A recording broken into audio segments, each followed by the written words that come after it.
Hello friends, RPSC first grade के first paper में topic है महाराणा राज सिंह।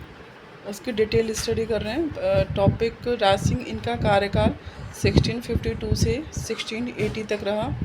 जगत सिंह की मृत्यु के बाद उनका पुत्र राज सिंह मेवाड़ का स्वामी बना। राज सिंह, महाराणा राज सिंह के पिताजी का नाम था जगत सिंह। सम्राट शाहजहां ने गद्दी नशीनी के समय उसके लिए राणा का खिताब 5000 जात और 5000 सवारों का मनसब देकर जड़ाऊ, जमदर, हाथी, घोड़े आदि भेजे। ज्यों ही राज सिंह ने राजकार्य संभाला, उसने मेवाड़ के सम्मान और गौरव को और अधिक बढ़ाने का बीड़ा उठाया। उसने पिता के द्वारा आरंभ किए गए चित्तौड़ की मरम्मत के कार्य को उसने सबसे पहले समाप्त करवाने का प्रयत्न किया। इस पैराग्राफ में यह बताया गया है कि जो महाराणा राज सिंह हैं, इनके पिताजी का नाम जगत सिंह था और उन्हें राणा का खिताब दिया गया था शाहजहां के द्वारा, और शाहजहां ने इन्हें 5000 जात और 5000 सवारों का मनसब भी दिया था। इन्होंने अपने महाराणा राज सिंह ने अपने पिता जो कि जगत सिंह हैं, उनका छोड़ा हुआ कार्य उन्होंने पूरा किया। चित्तौड़ की मरम्मत का कार्य सबसे पहले समाप्त करवाया उन्होंने। नेक्स्ट पैराग्राफ, जगत सिंह के समय तो बादशाह ने उसे किसी तरह गवारा लिया था, परंतु जो ही इस काम में तीव्रता लाई गई, मुगल सरकार उसको सहन न कर सकी। सितंबर 1664 ईस्वी को उसने 30,000 सेना के साथ सादुल्ला खां को चित्तौड़ की दीवारों को ढहाने के लिए भेजा।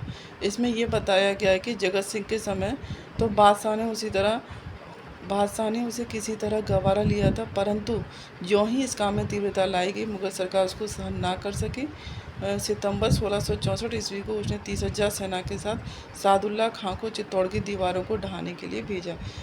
जब महाराणा राज सिंह चित्तौड़ की दीवारों और उनका किले का पूरा काम कंप्लीट करवा रहे थे, मरम्मत का कार्य, तो सादुल्ला खान ने उसका अपोज किया और 30,000 सेना के साथ वहां पहुंचकर चित्तौड़ की दीवारों को ढहाने का काम किया। मुगल सेना से उस समय संघर्ष करना उचित न समझ राजपूत सैनिकों को चित्तौड़ से हटा दिया गया।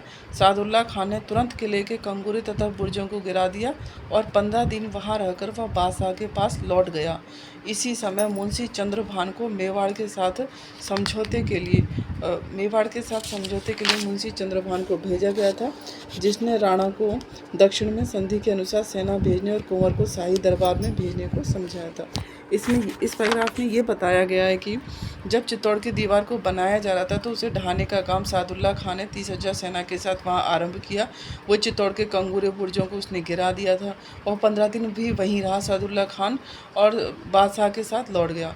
इसी समय मुंशी चंद्रभान को मेवाड़ के साथ समझौते के लिए, और उनकी टीम में सादुल्ला खान के साथ थे मुंशी चंद्रभान, उनको वहाँ भेजा गया था समझौते के लिए, मेवाड़ के साथ समझौते के लिए। राणा को दक्षिण में संधि के अनुसार सेना भेजने और कुंवर को शाही दरबार में भेजने को समझाया। इनका प्रारंभिक अभियान, राणा राज सिंह का प्रारंभिक अभियान, उसकी स्टडी कर रहे हैं।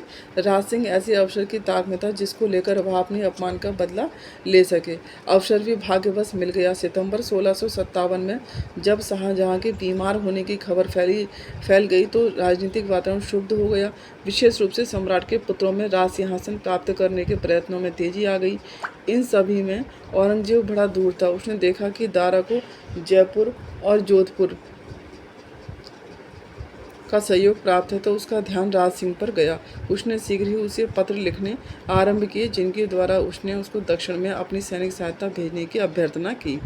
इसमें यह बताया गया है कि टॉपिक है राणा के प्रारंभिक अभियान। 1657 में उन्होंने अपना बदला लेने की, राणा राज सिंह ने बदला लेने का मन बनाया। तो सितंबर 1757 में उन्होंने यह सुना कि शाहजहां की तबीयत ठीक नहीं है और उनके पुत्रों में राज सिंहासन के लिए अनबन हो रही है। तो इसका लाभ उठाकर उन्होंने, औरंगजेब जो कि उस समय बड़ा धूर्त था, उसने देखा कि दारा को जयपुर सहयोग का प्राप्त है, तो उसका ध्यान राज सिंह पर आ गया। तो औरंगजेब और राज सिंह दोनों मिल गए और उसने शीघ्र ही उसे पत्र लिखने आरंभ किए, जिनके द्वारा उसने उनको दक्षिण में अपनी सैनिक सहायता भेजने की अभ्यर्थना की। फरवरी 1658 ईस्वी के पत्र से प्रतीत होता है कि उसे उदयकरण चौहान और शंकर के नेतृत्व में मेवाड़ सैन्य बल पहुंचने की आशा थी। कुल 4 पत्रों में यह प्रत्येक पत्र में इस बात को भी दर्शाता है कि राज सिंह मुगलों का बड़ा समर्थक है, अतः उसी की सहायता से औरंगजेब को बड़ी बड़ी आशाएं हैं। वह इन पत्रों में अपनी दक्षिण से उत्तर की ओर बढ़ने की भी प्रगति का विवरण देता था, जिससे उसकी उत्तरोत्तर सफलता का अंदाज राज सिंह को लग सके। महाराणा भी उन पत्रों को समय समय पर पत्र भेजता रहा। वह उसके माध्यम से औरंगजेब को भी प्रसन्न करने की चेष्टा करता रहा। संभवतः राज सिंह को यह आशा नजर आ रही थी कि सभी भाइयों में औरंगजेब बड़ा प्रगतिशील और कूटनीतिक है। इस पैराग्राफ में औरंगजेब और राज सिंह की मित्रता का उल्लेख किया गया है कि जब औरंगजेब अकेला रह गया तो राज सिंह ने उनकी हेल्प करी, जिससे औरंगजेब और राज सिंह की मित्रता गहरी होती गई। नेक्स्ट, राणा ने इस अव्यवस्था का लाभ उठाने का निश्चय किया। वह जानता था कि अभी केंद्रीय शक्ति का पूरा ध्यान राजकुमारों की हलचल के प्रतिकार में लगा हुआ है और राजकुमार अपने स्वार्थ की सिद्धि में लगे हुए हैं। टीका दौड़ का एक उत्सव चल रहा था। वहां पर बहाना बनाकर उसने मुहूर्त से वर्ष की पहली शिकार का आयोजन राज्य की सीमा के बाहर किया जाता था। राणा ने 2 मई 1658 ईस्वी से अपने राज्य के तथा बाहरी मुगल थानों पर हमले करना आरंभ कर दिया। उसने एक एक कर उसको लूटना आरंभ किया। उसमें क्रमशः दरीबा, मांडल, बनेड़ा, शाहपुरा, खरवड़, जहाजपुर, सावर, फुलिया आदि मुख्य थे। इस प्रकार जब वह खारी नदी के तट पर केकड़ी पहुंचा कि उसे दारा का पत्र मिला, जिसमें उसने उसकी सहायता प्राप्त करने की प्रार्थना की थी। राज सिंह जानता था कि औरंगजेब को फतेहाबाद में विजय मिल चुकी है। उसने प्रत्युत्तर में यह लिखकर उसे टाल दिया कि उसके लिए सभी राजकुमार बराबर हैं।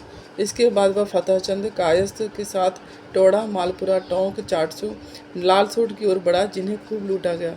इस प्रयाण के बाद वह जून तक अपनी राजधानी को लौट गया। इस टीका दौड़ के अभियान में राणा को लाखों रुपए की संपत्ति मिली और वह अपने खोए हुए भागों को अपने राज्य में सम्मिलित कर सका। औरंगजेब के बादशाह बनने के बाद राणा राज सिंह ने अपने पुत्र सुल्तान सिंह, सौभाग्य सिंह व भाई अरी सिंह को भेंट व बधाई देने के लिए भेजा। औरंगजेब ने भी शासक बनते ही राणा के पद को 6000 जात और 6000 सवार बढ़ा दिया और गयासपुरा, डूंगरपुर, बांसवाड़ा के परगने उसके अधिकार क्षेत्र में कर दिए। प्राप्त फरमान से राणा ने 1659 ईस्वी में डूंगरपुर, बांसवाड़ा और देवलिया पर धावा बोल दिया। इससे भयभीत होकर वहां के शासकों ने राणा के अधिकार को मान्यता दी। इस पैराग्राफ में यह बताया गया है कि राज सिंह ने टीका दौड़ शुरू करवाई थी। टीका दौड़ का एक्चुअली उन्होंने बहाना किया था और मुहूर्त से वर्ष की पहली शिकार का आयोजन सीमा के बाहर करवाया था 2 मई 1658 ईस्वी में। और साथ में इस दौड़ के बहाने उन्होंने मुगल थानों पर हमले करना शुरू कर दिया था और एक एक कर काफ़ी जगह लूट ली थी। दरीबा, मांडल, ये सभी सारी जगह लूटने लगे। लूटने के कारण वो लास्ट में केकड़ी पहुँचे। वहाँ उन्हें दारा का पत्र मिला। दारा ने सहायता मांगी थी, लेकिन उन्होंने मना कर दिया। महाराजा राज सिंह ने मना कर दिया और कहा कि दारा और औरंगजेब ये दोनों जो भाई हैं, ये दोनों उनके लिए एक समान हैं। इस तरह उन्हें टाल दिया और उन्होंने काफ़ी सारा धन लूट करके महाराणा राज सिंह ने फतेह सिंह कायस्थ के साथ मिलकर टोड़ा, मालपुरा, टोंक, चासू, लाटसू यहाँ पर गए और यहाँ से भी काफ़ी धन इकट्ठा किया। औरंगजेब की जब बादशाह बने और फिर बाद में राणा के पद को 6000 सवार, 6000 जात औरंगजेब के द्वारा दी गई। साथ में डूंगरपुर और बांसवाड़ा का परगना भी दिया गया और 1659 इसमें डूंगरपुर, बांसवाड़ा और देवलिया पर इन्होंने धावा बोला था, जिससे कि जब इन्होंने धावा बोला तो डूंगरपुर और बांसवाड़ा के शासक डर गए और इस तरह से महाराणा राज सिंह ने वहाँ पर भी अपना अधिकार कर लिया। नेक्स्ट पॉइंट, चारुमती प्रकरण। किशनगढ़ रूपनगर का राजा रूप सिंह मुगल उत्तराधिकार युद्ध में वीर गति को प्राप्त हो गया। तत्पश्चात उसका अल्पसंख्यक पुत्र मान सिंह गद्दी पर बैठा। रूप सिंह यहाँ पर राजा थे। रूप सिंह मुगल उत्तराधिकार युद्ध में जब रूप सिंह की लड़ाई हुई तो मुगल उत्तराधिकार युद्ध में उनकी मृत्यु हो गई और उनकी मृत्यु के पश्चात उनके पुत्र रूप सिंह की मृत्यु के बाद उनके पुत्र मान सिंह गद्दी पर बैठे। रूप सिंह की जो राजकुमारी थी चारुमती बहुत सुंदर व लावण्य से संपन्न कन्या थी। औरंगजेब ने चारुमती के भाई किशनगढ़ के अल्पवयस्क महाराजा के पास चारुमती के भाई किशनगढ़ के अल्पवयस्क महाराजा के पास चारुमती ने से अपने विवाह का प्रस्ताव भिजवाया। औरंगजेब के संभावित कोप से बचने के लिए वह दुखी मन से राजकुमारी चारुमती का डोला भेजने को तैयार हो गया। इस संकटापन्न स्थिति में चारुमती ने मेवाड़ के महाराणा राज सिंह से प्रणय निवेदन कर अपनी रक्षा की प्रार्थना की। चारुमती के भावपूर्ण प्रणय निवेदन पर राज सिंह पर चमत्कारिक प्रभाव पड़ा। उसने शासन ने चढ़ाई कर किशनगढ़ के राजा मानसिंह सहित राज परिवार को दिखावे के तौर पर कैद कर लिया और राजकुमारी चारुमती से विधिवत विवाह कर उसे उदयपुर ले आए।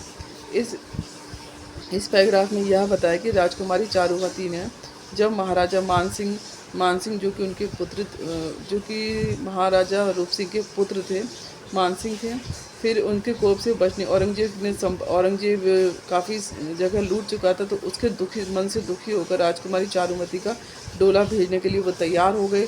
फिर चारुमती को जब डर लगने लगा तो उन्होंने महाराजा राज सिंह से सहायता के लिए निवेदन किया, प्रणय निवेदन किया और इससे भावविहल होकर महाराणा राज सिंह ने चारुमती को अपने साथ विधिवत विवाह करके उदयपुर ले आए। तो महाराणा राज सिंह और चारुमती का इस तरह से विवाह हुआ। औरंगजेब इस घटनाक्रम से बहुत क्रोध हुआ। उसने ग्यासपुर और बसाड़ के परगनों को मेवाड़ से पृथक कर देवलिया के हरि सिंह को दे दिया। यह घटनाक्रम 1660 ईस्वी का है। इससे जब उन दोनों ने विवाह कर दिया, महाराणा राज सिंह और चारुमती ने, तो इससे औरंगजेब काफ़ी आप्रसन्न हुआ और उसने ग्यासपुर बसवाड़ के परगनों को मेवाड़ से पृथक कर दिया और उसे देवलिया के हरि सिंह को दे दिया। ये सभी घटनाएं 1660 में घटित हुई थी। राज सिंह के जनोपयोगी कार्य, इस तरह से मुगलों के साथ अच्छे संबंध कुछ समय बने रहने में राज सिंह अपनी शक्ति को जनोपयोगी कार्यों में लगा सका। जिनको कुछ सहायता की अपेक्षा थी उन्हें भूमि दान दिए गए। ऐसे व्यक्तियों में कई लोग मीणे थे और उनका सरदार पीथा था जिन्हें भूमि दी गई थी। केसर सिंह और रत्न सिंह को भी पारसौली और सलूम्बर की जागीर दी गई, जिन्होंने उसके प्रारंभिक अभियान में सहयोग दिया था। दुष्काल से पीड़ितों को सहायता पहुंचाने के लिए राणा ने राज समुद्र की झील का निर्माण करवाया और उसके महोत्सव के उपलक्ष्य में जयपुर, बीकानेर, जोधपुर, जैसलमेर, डूंगरपुर, रीवा आदि राज्यों में हाथी और घोड़े भेजकर अपनी प्रतिष्ठा को बढ़ाया था। इस उत्सव के अवसर पर 46,000 व्यक्ति एकत्रित हुए थे और संपूर्ण आयोजन में 1.5 करोड़ रुपया खर्च हुआ था। इसके मुख्य शिल्पी को 25,000 रुपये देकर सम्मानित किया गया। राणा ने सर्व ऋतु विलास तथा जनासागर के निर्माण द्वारा शिल्पकला को प्रोत्साहित किया। बड़ी गांव उदयपुर स्थित जनासागर का निर्माण राजमाता जना देसाई मेड़न राठौड़ के नाम पर करवाया गया था। इस पैराग्राफ में यह बताया गया है कि महाराणा राज सिंह ने काफ़ी जनोपयोगी कार्य किए थे। ऐसे जैसे कई मीणे थे, उनके साथ उनके सरदार पीथा थे, उन्हें भूमि दी गई थी। केसर सिंह, रत्न सिंह को भी पारसौली और सलूम्बर की जागीर दी गई थी, जिन्होंने उसके प्रारंभिक अभियान में सहयोग दिया था। दुष्काल से पारसौली और सलूम्बर की जागीर रत्न सिंह, केसर सिंह, इन्होंने महाराणा राज सिंह का साथ दिया था। दुष्काल से पीड़ितों की सहायता पहुंचाने राणा राज सिंह का दूसरा कार्य, जनोपयोगी कार्य यह था कि दुष्काल से पीड़ित जो वहाँ थे उनके लिए भी राणा राज सिंह ने सहायता पहुंचाई थी। राज समुद्र की झील का निर्माण करवाया था 1671 ईस्वी में और इसके महोत्सव के उपलक्ष्य में जयपुर, बीकानेर, जोधपुर, जैसलमेर, डूंगरपुर आदि राज्यों में हाथियों घोड़े भेजकर अपनी प्रतिष्ठा को बढ़ाया था। और उन्होंने काफ़ी इस आयोजन में काफ़ी खर्चा किया था, 1.5 करोड़ महाराणा राज सिंह ने, और वहाँ मुख्य शिल्पी को 25,000 रुपये भी दिए थे। राणा ने सर्व ऋतु विलास तथा जनासागर का निर्माण भी करवाया था, जो कि शिल्पकला का उत्कृष्ट नमूना है। नेक्स्ट, औरंगजेब की प्रतिक्रियावादी नीति और राज सिंह का दृष्टिकोण। औरंगजेब जो धर्म तथा विचारों से कट्टर मुसलमान था, अपने राज्यारोहण के समय सर्वप्रथम उसने इस्लामी नियमों को जनजीवन के अनुशासन की सारिका बनाया। उसने राज्य काल के 11वें वर्ष में अपने दरबार में नाच गान बंद कर दिया। 1669 ईस्वी से मंदिरों को तोड़ने और हिंदुओं की पाठशालाओं, मूर्तियों को नष्ट करने की आज्ञा दी। डॉक्टर ओझा ने लिखा है कि इन नियमों के प्रचलन से राज सिंह ने औरंगजेब का विरोध करना आरंभ किया, परंतु विद्वान लेखक का ऐसा लिखना ठीक नहीं है, क्योंकि 1676 ईस्वी में कुंवर हरि सिंह गया श्राद्ध के लिए मुगल राजा से निःशुल्क यथार्थ गया, जिससे प्रमाणित है कि अब तक मेवाड़ मुगल संबंध मधुर थे। अपनी प्रतिक्रियावादी नीति की कड़ी में औरंगजेब ने 2 अप्रैल 1679 ईस्वी में हिंदुओं पर जजिया कर लगाया। इस कर से साधारण स्तर के हिंदू नागरिक की आर्थिक स्थिति पर बुरा प्रभाव पड़ा। इस नियम के प्रचलन के बाद राज सिंह ने कुंवर जय सिंह, इंद्र सिंह झाला और गरीबदास को औरंगजेब के दरबार में भेजा था और सम्राट ने पोशाक, इनाम और राज्य राणा के नाम फरमान देकर 30 अप्रैल 1679 को उन्हें विदा किया था। 26 मई को वृंदावन, मथुरा आदि स्थानों में यथार्थ पर्यटन करता हुआ वह संपूर्ण दल उदयपुर लौटा। अतएव जजिया को लेकर मुगल मेवाड़ संबंध बिगड़े हों ऐसा नहीं प्रमाणित होता। इस पैराग्राफ में यह बताया गया कि मुगल और मेवाड़ का संबंध, मेवाड़ की तरफ से महाराणा राज सिंह थे, मुगल की तरफ से औरंगजेब थे।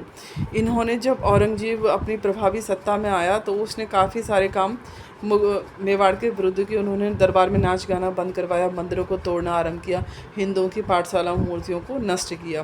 डॉक्टर ओझा ने कहा, राज सिंह ने औरंगजेब का जब विरोध करना स्टार्ट किया तो वे अपनी प्रतिक्रियावादी नीति की कड़ी में औरंगजेब ने फिर बाद में जजिया कर लगाया था 2 अप्रैल 1679 ईस्वी को, जिसमें हिंदू नागरिक की आर्थिक स्थिति खराब होती गई थी।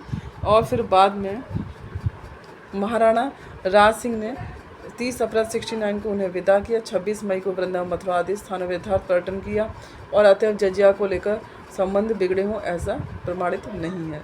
राज सिंह और जजिया के संबंध में ऐसी मान्यता है कि जब औरंगजेब के इस कर को हिंदुओं पर लगाया तो महाराणा राज सिंह ने पत्र के द्वारा उसका विरोध किया था। इस पत्र की एक प्रति महाराणा के निजी दफ्तर उदयपुर में, दूसरी बंगाल एशियाटिक सोसाइटी कलकत्ता के संग्रह में और तीसरी एशियाटिक सोसाइटी लंदन में सुरक्षित है। इन तीनों में से उदयपुर वाली प्रति सबसे संक्षिप्त है, जिसको W.C. रोज ने अनुदित किया है और जिसे कर्नल टॉड ने अपनी पुस्तक एनल्स में उद्धृत किया। औरमे का विचार है कि यह पत्र जोधपुर के राजा जसवंत सिंह ने लिखा था, परंतु यह स्वीकार करने योग्य नहीं है। डॉक्टर ओझा का कहना है कि शिवाजी के द्वारा पत्र लिखना भी इसलिए संभव नहीं हो सकता था कि बुरहानपुर में शिवाजी की मृत्यु के बाद जजिया लगाया गया था। औरंगजेब से मधुर संबंध थे राज सिंह और औरंगजेब। ओझा जी ने इस प्रकार कर्नल टॉड और कविराज श्यामदास के ऐसे विचारों का समर्थन किया, परंतु सर जदुनाथ सरकार ने पत्र के संदर्भों तथा उनकी ध्वनि के आधार पर यह निकाला कि लंदन वाले पत्र में जो शिवाजी का नाम है वह ठीक है। एन शर्मा के अनुसार उदयपुर वाला पत्र जो राज सिंह को बताया जाता है अन्य 2 पत्रों की तुलना में संक्षेप में है। संक्षिप्त प्रति मूल प्रति से ही बनाई जाती है, अतएव शिवाजी के मूल पत्र का सारांश उदयपुर की प्रति होनी चाहिए। यदि राज सिंह ने ऐसा कोई पत्र लिखा होता तो उस समय के स्थानीय शासक थे मानकवि, सतासी, बड़छोड़ भट्ट आदि उनका अवश्य उल्लेख करते। एक जगह शिवाजी पत्र में लिखते हैं, मैं बिना आज्ञा के दरबार से चला आया। यह शिवाजी का आगरा से चले आने के संदर्भ में है। औरंगजेब ने अपनी धर्मान नीति के चलते उदय सागर की पाल पर बने मंदिरों को ध्वस्त किया। उदयपुर में उसने 172 मंदिर तुड़वाए। उसकी मूर्ति भंजन नीति से भयभीत होकर वल्लभ संप्रदाय के गोस्वामी, मथुरा स्थित द्वारकाधीश एवं श्रीनाथ जी की मूर्तियां लेकर सपरिवार छद्म वेश में बूंदी, किशनगढ़, जोधपुर आदि रजवाड़ों से होते हुए मेवाड़ पहुँचे तो महाराजा राज सिंह ने उनकी पेशवाई में कई मील आगे आकर तिलफायत की गिरधारी के पुत्र दामोदर स्वामी तथा गोपीनाथ स्वामी का स्वागत किया। राज सिंह की युद्ध के लिए तैयारियां। वैसे तो राज सिंह का जजिया के करके लगाने की अवधि तक मुगलों से कोई बिगाड़ नहीं हुआ था, परंतु वह सजग अवश्य था कि अंततोगत्वा औरंगजेब से उसे संघर्ष मोल लेना पड़े। उसने राणा उदय सिंह और प्रताप की भांति अपना ध्यान गिरवा में सुरक्षा की व्यवस्था की ओर लगाया। 1674 ईस्वी में गिरवा के फाटक पर उसे देवबारी कहते हैं सुदृढ़ किवाड़ लगवाए और उसके चारों ओर की पर्वतमाला को ऊंची दीवारों, बुर्जों आदि से अभेद्य बनवाया। उसने अपने साथियों तथा प्रजा में सैनिक जीवन की अभिव्यक्ति के लिए विजय कटकातु की उपाधि धारण की। मुगल सिसोदिया राठौड़ को इस प्रकार के संबंध के साथ साथ कुछ घटनाएं ऐसी घटें कि युद्ध होना अवश्यंभावी हो जाता। 1678 ईस्वी में जब महाराजा जसवंत सिंह की मृत्यु जमरूद में हो गई तो औरंगजेब ने मारवाड़ पर अधिकार प्राप्त करने के प्रयत्न आरंभ कर दिए, जिसके फलस्वरूप 1679 ईस्वी तक उसका पूर्ण अधिकार मारवाड़ पर स्थापित हो गया था। जब राणा को किसी भी उपाय से अपने इरादे से विचलित नहीं किया जा सका तो औरंगजेब ने 27 अक्टूबर 1679 ईस्वी को तहब्बर खां को मांडल एवं केंद्रीय मेवाड़ के निकटस्थ भागों पर अधिकार के लिए भेजा था। हसन अली खां को भी आदेश दिया कि वह राणा राज सिंह को नष्ट करे। संकटकालीन स्थिति का मुकाबला करने के लिए राणा राज सिंह ने अपने तथा मारवाड़ के राज परिवार को सुदूर भौमट में नेड़वाड़ा गांव भेज दिया गया। औरंगजेब जिसने भी नृशंस तरीके से अपना सकता था मेवाड़ के विरुद्ध अपनाए। जो ही औरंगजेब ने शाही सेना का नेतृत्व शाहजहां अकबर को सुपुर्द कर मेवाड़ छोड़ा, राजपूतों की प्रतिक्रियावादी नीति प्रारंभ हो गई। कुंवर अमर सिंह ने मुगलों को खूब छकाया और करनेट के झाला प्रताप ने शहजादा अकबर ने विरुद्ध महत्वपूर्ण विजय प्राप्त की। राजकुमार भीम ने ईडर, बड़नगर व गुजरात तक आक्रमण करते हुए 31 मस्जिदों को तोड़ा, वहां मंदिर बनवाए। राजकुमार अकबर को जो विलासी और शिथिल था, राज सिंह ने भुलावे में डाल दिया। वह यह आश्वासन देकर कि उसे मुगल सम्राट घोषित करने में राजपूत शक्ति उसका साथ देगी। राज सिंह की जो संपूर्ण युद्ध की आत्मा था, 1680 में मृत्यु हो गई थी। इधर से औरंगजेब को भी दक्षिण की ओर जाना पड़ा, क्योंकि यदि अकबर जो दक्षिण में पहुंच गया था, मराठों को अपनी ओर मिला लेता तो उसका सर्वनाश हो जाता। राजपूत भी लंबे समय से थक गए थे। नए राणा जयसिंह और मुगलों की शक्ति के बीच संधि वार्ता हुई, जिसके अंतर्गत मेवाड़ के लिए पूर्व मंडल और बदनौर को जजिया के एवज में देना पड़ा। जून 1681 ईस्वी को ये सभी शर्तें राज समुद्र झील के बांध पर निश्चित की गईं और मुगल मेवाड़ संबंध फिर से सुधर गए। राज सिंह का व्यक्तित्व काफ़ी प्रशंसक। डिंगल भाषा को उपराष्ट्र राज सिंह के समय में मिला, उतना मेवाड़ के किसी शासक के समय में कुंभा को छोड़कर नहीं मिला। रणछोड़ भट्ट, राज प्रशस्ति, महाकाव्य, अमर काव्य, सदाशिव को Raj Ratnakar, Kaviman, Rajvilas, Kishordas, Rajprakash. Thank you friends. इस तरह की अन्य वीडियो के लिए चैनल को लाइक, शेयर एंड सब्सक्राइब करें। Thank you.